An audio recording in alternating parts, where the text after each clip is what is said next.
Inclusive, eu não fiz uma parte aí ao nosso senador Magno Malta, porque eu sabia que seria o próximo, né? Mas, senador, o senhor tocou em pontos que, no último sábado, na cidade de Nova Iguaçu, participando de um evento do PRB Mulher, ali da Baixada Fluminense, eu toquei exatamente esses pontos todos. A questão da lista fechada, a questão do abuso de autoridade, a questão do fim do foro privilegiado. E eu disse, não com palavras que... As palavras de Vossa Excelência são sempre palavras fortes, né? Palavras realmente que vêm despertar as pessoas para pensar. E era exatamente o que eu dizia. Nós temos que enfrentar esses debates de forma verdadeira. Não adianta apenas o superficial, não adianta apenas aquele debate raso ou fugir do debate tentando maquiar de outra forma. Porque é como foi colocado, são assuntos importantes, têm que ser enfrentados, porque seja o do colarinho branco, ou seja o da toga, se cometeu crime tem que responder pelo seu crime. Então esse ponto eu toquei. Será que a sociedade realmente ela aceita e ela aguenta de forma clara que um magistrado cometendo crime, provadamente pego, flagrado em crime, ou provado o seu crime, que ele receba uma aposentadoria compulsória com salário integral? Quando discutimos hoje que o trabalhador tem que trabalhar mais 15 anos para conseguir uma aposentadoria, quando o trabalhador, depois de 35 anos, aposenta com 75% do seu salário, sem nenhum problema. Então, será que a sociedade aceita isso? Agora, não pode simplesmente, quando se mira no foro privilegiado, pensar só no Congresso, pensar só nos políticos. Não, o foro privilegiado no Brasil são mais de 38 mil pessoas que têm o seu foro privilegiado por atividade. Então, nós temos que enfrentar isso. O abuso de autoridade também. E a questão também que foi colocada, a questão da lista fechada, que nós também discordamos, aqui eu digo enquanto PRB, eu digo aqui enquanto presidente nacional do PRB em exercício, o PRB discorda também, nós temos uma posição clara, contrária à lista fechada também. Porque nós temos que realmente enfrentar e marcar posição. E eu sei que nesse quesito, senador Magno Malta, nós estamos aqui exatamente para marcar a posição. Então, não pediu a parte, porque eu iria ocupar a tribuna depois. Só a partir de Vossa Excelência tocou na questão da reforma da Previdência. Eu disse ao presidente, vou reafirmar aqui, não existe qualquer demérito em você ser base de governo. Demérito é subserviência. Nesse item, o presidente Temer, ele tem capital para fazer meio quilômetro de asfalto bem feito. Meio quilômetro bem feito. Mas o ministro da Fazenda está dizendo a ele que dá para fazer 12 quilômetros. Vai fazer asfalto de R$ 1,99, que vai ser só uma tinta na terra. Presidente, tudo é quando pode e quanto dá. Uma reforma como essa não se faz como se quer. Passar régua em todos de forma igual, não vai contar comigo. A reforma da Previdência eu só aceito discutir, senador Eduardo, se os desiguais forem tratados como desiguais.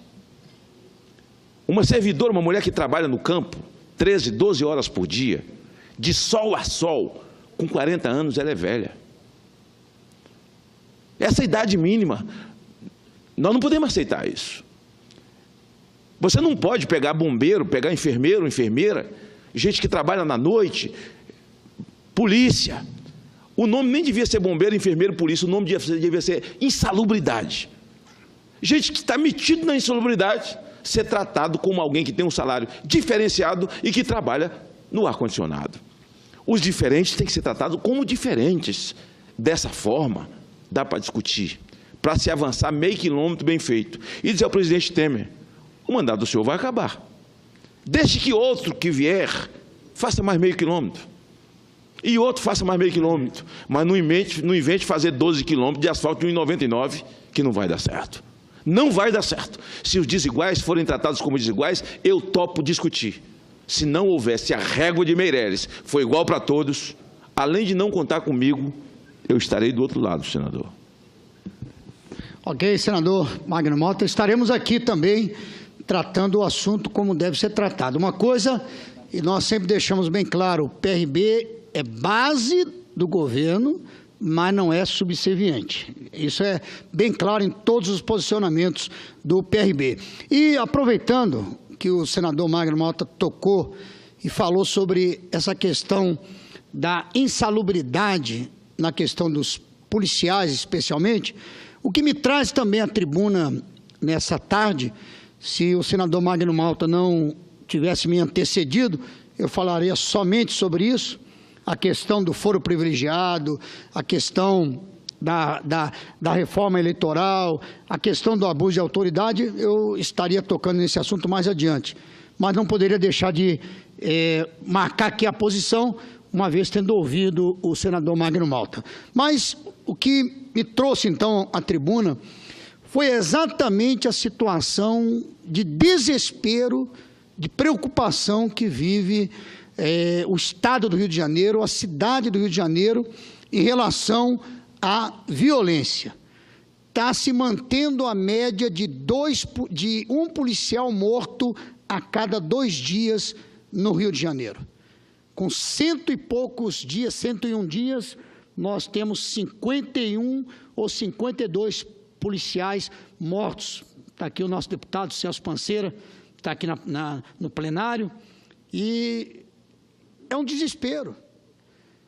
Não se pode, eu estava ouvindo um comentário na rádio de um jornalista, dizendo o seguinte: nós não podemos olhar como uma coisa natural, como uma coisa normal, o armamento, a munição que está nas mãos dos bandidos, dos traficantes. Nós não podemos olhar isso de forma natural, porque são armas de guerra. E ele fazia um comparativo. Ele comentava de um francês que foi vitimado, no caso, naquele ataque em Paris, e ele levou um tiro de fuzil. E lá em Paris, ele foi atendido num hospital militar. E aí o repórter perguntou para ele: mas vem cá, em Paris você só pode ser atendido num único hospital, e esse hospital militar? E aí o rapaz explicava o seguinte: é porque lá em Paris, lá na França, e em Paris ali especificamente, só o médico que cuida de ferimento de guerra é o médico militar. No Rio de Janeiro, deputado, os nossos médicos, aí no quesito, infelizmente falando, eles são especializados também em ferimentos de guerra. Porque o que eles atendem diariamente de pessoas feridas com armamento de guerra, ou seja, com tiro de fuzil AK-47, o M16, enfim, pistola de uso exclusivo do Exército, que está nas mãos do tráfico, está na mão dos bandidos. Então imagine a situação: Paris, aquele que sofre um ferimento de fuzil só pode ser atendido num hospital que é militar. No Rio de Janeiro, os nossos médicos se especializaram em atender feridos de guerra, porque se vive realmente uma guerra. Se vive um clima de guerra, o desespero. Eu cito novamente, a média que começou desde o primeiro dia do ano 2017, é a média que se mantém no Rio de Janeiro. Uma média de um policial morto a cada 2 dias. Já são 52 policiais mortos nesses 3 primeiros meses, e início agora do 4º mês que nós estamos vivendo. Sem contar os civis. Tivemos recentemente a morte da estudante Maria Eduarda, lá em Acari, atingida por tiro de fuzil. diz que foi atingida também por tiro da polícia, mas também foi atingida por tiro, certamente, de fuzil, que estava nas mãos também de bandidos. Então, sem contar os civis, que eu não tenho esse número agora, mas certamente é um número assustador. Muitos feridos, muitos mortos, e a questão da segurança pública é uma questão, então, que nós temos que tratar com todo cuidado, com toda a responsabilidade. E eu quero, nesse quesito, eu quero aqui até elogiar, né, o nosso prefeito, Marcelo Crivella, que tomou uma iniciativa que, posso dizer, uma iniciativa muito positiva. Ele, de forma, criou e instituiu o Gabinete de Gestão Integrada Municipal para cuidar do assunto de segurança pública. O órgão reúne órgãos municipais e forças de segurança do Estado, porque a questão da segurança é do Estado. Mas o prefeito da capital criou, então, teve essa iniciativa de criar essa gestão integrada municipal para, junto com o Estado, cumprir a missão e definir e pôr em prática ações contra a violência. O objetivo é integrar as instituições municipais e estaduais no combate ao crime, no combate à violência. Por exemplo, ontem, segunda-feira, um caminho que eu demoro em torno de 20 minutos para fazer, eu demorei 1h30, ontem, segunda-feira pela manhã.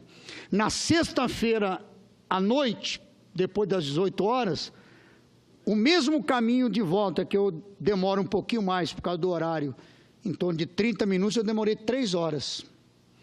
Eu demorei 3 horas para chegar em casa, saindo da Zona Norte, saindo de Benfica, até a Barra da Tijuca. 3 horas. Por quê? Protesto na linha amarela, confronto na linha amarela, tiros, a população bloqueou a via, e eu demorei 3 horas para chegar em casa. Fiquei tranquilo dentro do carro, fiquei tranquilo dentro do automóvel, parou o trânsito, eu fiquei tranquilo. Mas muitas pessoas, sem saber o que estava acontecendo, já saíram do carro, deitaram na rua, entraram debaixo do carro, correram, saíram. O que é isso? É o desespero. É viver a paranoia da violência. E eu me lembro muito bem, eu fui morar no Rio de Janeiro em 1992, então já tem 25 anos que eu moro no Rio de Janeiro. Terra linda, maravilhosa, que eu amo, que eu represento aqui no Senado com muito prazer, com muita honra, e se a população do Rio de Janeiro permitir, quero continuar representando o Rio de Janeiro aqui no próximo mandato como senador, se assim a população, e eu quero que a população do Rio de Janeiro me dê mais uma vez esse voto de confiança, mas é a terra que eu amo. Eu até costumo dizer, o presidente, senador Thierres, que eu já me naturalizei carioca. Então, eu amo aquela terra, cidade realmente linda e maravilhosa, mas quando eu mudei para o Rio de Janeiro em 1992, entre 92, 93, 94, o deputado aqui vai poder também me confirmar como carioca, lembra-se que nós vivíamos uma paranoia naquela época. Talvez até pior do que agora. Talvez até pior do que agora. Me lembro muito bem que em 92, 93, 94, enfim, ali nos anos 90, a paranoia de se viver no Rio de Janeiro era você entrar em cada rua preocupado se ali você ia se deparar com blitz falsa, você ia se deparar com assalto, enfim, era realmente uma paranoia. Depois tivemos uma época do ano 2000 para frente, foi melhorando, uma sensação de segurança que aumentou, mas agora, infelizmente, o Rio de Janeiro volta a viver dias tensos, ou podemos dizer dias de paranoia em relação à violência. Então, estou aqui para reafirmar isso.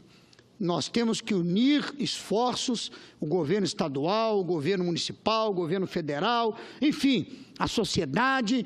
Nós temos que unir esforços para que a segurança pública, não só no Rio de Janeiro, eu estou falando claro aqui, defendendo e contando aquilo que eu conheço do Rio de Janeiro, mas a situação não é melhor e nem tão diferente nos outros estados do país. Temos notícias que em outros estados a violência também cresceu muito, assustadoramente. Então, nós temos que unir forças, todos os governos, para que possamos combater a violência, para que possamos realmente ter uma segurança pública que dê à população uma tranquilidade, uma segurança para se viver. Porque é o que a gente ouve às vezes. Parece que mais está preso o cidadão comum do que os bandidos. Porque o cidadão comum é que tem que ficar muitas vezes preso em casa, não anda mais em determinados lugares, não vai mais a determinados lugares por causa do medo e da paranoia. Então, fica aqui o registro que nós não podemos olhar isso como de forma natural, olhar isso como é comum. Não. Armamentos de guerra e essa média triste. Essa média triste de um policial morto a cada 2 dias no Rio de Janeiro, sem contar aqui os inúmeros civis, que numa outra oportunidade eu posso até trazer o número total de mortos e feridos no Rio de Janeiro por conta da violência. Senhor presidente, muito obrigado.